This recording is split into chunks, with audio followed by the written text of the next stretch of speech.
Assalamualaikum warahmatullahi wabarakatuh. Waalaikumsalam warahmatullahi wabarakatuh. Alhamdulillah nahmaduhu wa nasta'inuhu wa nastaghfiruh wa na'udzu billahi min syururi anfusina wa min sayyiati a'malina may yahdihillahu fala mudhillalah wa may yudlil fala hadiyalah.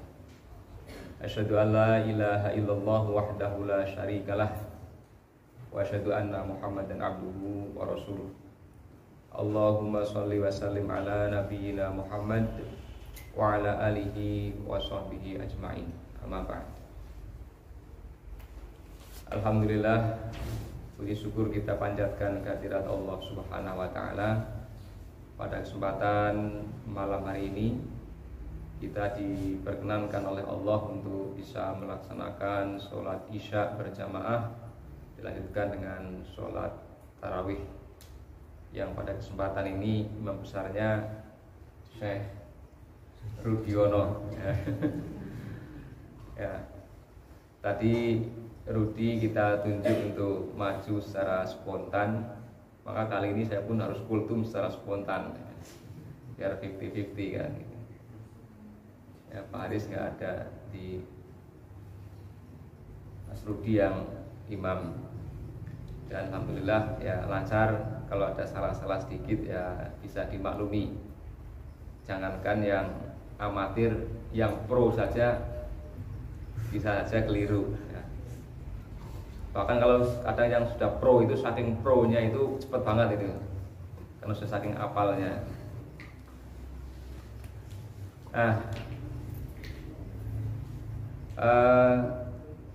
Tadi yang dibaca di pertama, di ayat di rakaat pertama tarawih kita membaca surat apa Mas tadi? Surat Ali Imran ayat 190. Inna fi khalqis samawati wal ardi wa ikhtilafil laili wan nahari la ayatil liulil albab. Sesungguhnya di dalam penciptaan langit dan bumi dan pergantian siang dan malam itu sungguh atau benar-benar terdapat ayat atau tanda-tanda akan keagungan, kebesaran dari Allah Subhanahu wa taala. Liulil albab, bagi yang memiliki lub, intelijensi, kecerdasan. Ayat ini menginspirasi kepada kita agar memperhatikan fenomena alam semesta, agar kita mengeksplorasi alam ini yang pada ujungnya nanti akan ketemu pada tanda-tanda keagungan, kebesaran dari Allah Subhanahu wa taala. Lanjutan ayatnya gimana tadi? Alladzina yadhkurunallaha qiyaman wa qu'udan wa 'ala junubihim wa yatafakkaruna fi khalqis samawati wal ard. Bagi mereka yang memang berpikir, yang memikirkan, yang merenungkan, mentadaburi terhadap alam ini. Alladzina yadhkurunallaha qiyaman wa qu'udan, ketika dia berdiri ataupun duduk, bahkan ketika dia berbaring, senantiasa dalam keadaan zikir.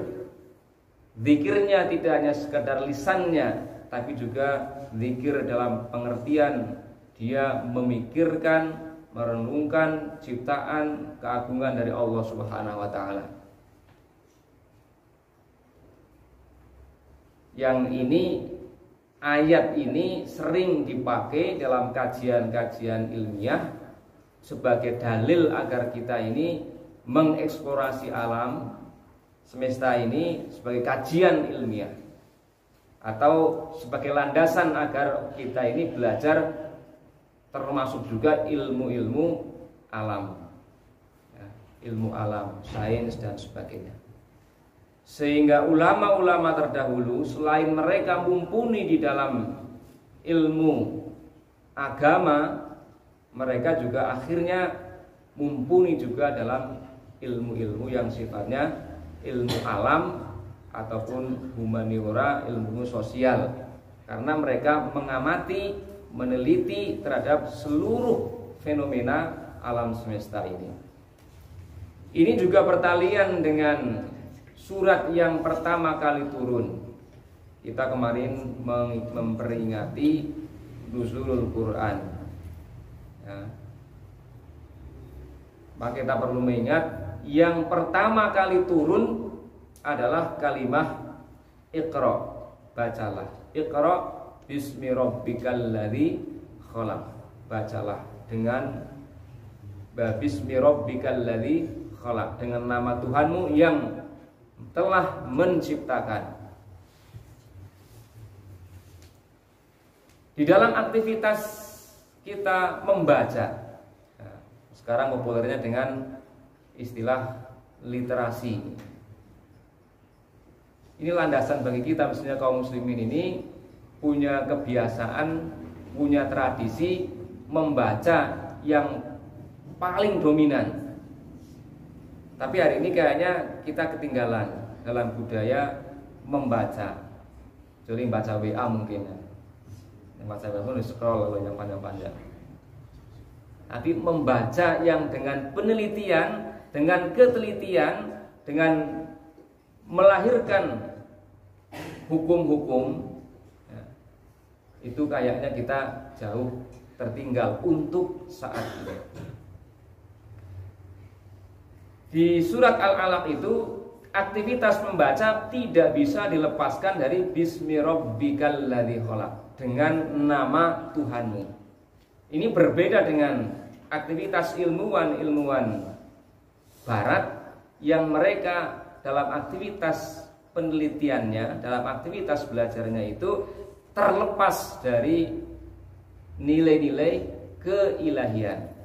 Bagi kita kaum muslimin, aktivitas belajar, menuntut ilmu, meneliti apapun, seluruh fenomena alam, fenomena sosial itu tidak bisa tidak harus senantiasa berkaitan dengan nilai-nilai keilahian. Maka Iqra itu berkaitan dengan bismi rabbikal ladzi khalaq. Dan kalimat ini pun ternyata berkaitan juga dengan masalah penciptaan, ya, bagaimana awal penciptaan manusia. Sejak awal Islam telah menginspirasi kita agar memperhatikan ilmu alam ini ternyata. Ya, maka mari kita bekali diri kita, keluarga kita, anak-anak kita dengan ilmu agama berbasiskan Al-Quran, tapi juga sains, ilmu alamnya mengiringi. Maka anak-anak ini yang sebagian punya cita-cita dengan beraneka ragam keinginan setelah disaksini mau lanjutkan kemana, kita memberikan kelonggaran. Walaupun saya secara pribadi karena guru PAI saya menginginkan kalian mumpuni di dalam ilmu diniyahnya, ilmu agamanya. Maka untuk periode ini saya tekankan dalam penguasaan tata bahasa Arabnya. Dan ini anak-anak putra sudah selesai jurumiyah, tata bahasa Arabnya sudah selesai. Tinggal nanti tes ini masih mudeng apa enggak ini. Ya. Cuma ketika saya tanya ini kelas 12 saya mau pensiun dari sini, ternyata jarang yang mau ke PAI kayaknya nih di jurusan agama. Ya, Rozikin sudah diterima di UNY di seni kayaknya itu tapi pendidikan seni budaya.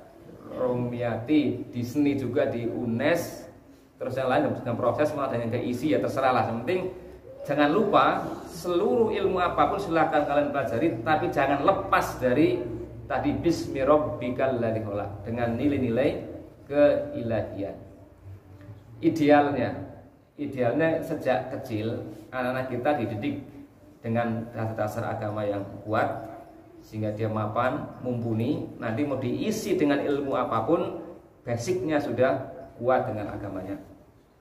Nah, ini walaupun sebenarnya agak-agak telat ini. Idealnya dari sejak yang tingkat TPQ lah, TPQ TPA itu kita ajari mulai dari selain Qurannya, bacaannya bagus, hafalannya bagus, juga bahasa Arabnya dilandasi yang kuat.